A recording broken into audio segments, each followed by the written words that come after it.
Сінявська Евеліна, вірш Владимира Дубовки «Родная мова».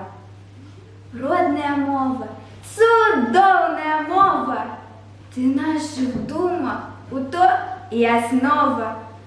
Матчин дарунок от самой колыски, ты самоцветов яскравая низка. Кожный из их барвы дивосные мае, вечным огнем зихотить, не сгорая. Ты мне заўсёды была дапамогай, дзе б і якой не хадзіў я дарогай.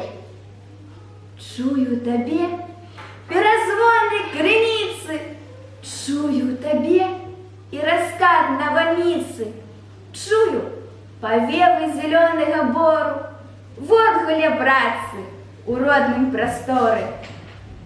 Кожнай драбнішкай ты варта пашана, кожнае слово вякамі стварана, і на вякі яно жыць застаецца, вечнае так, як народнае сэрца.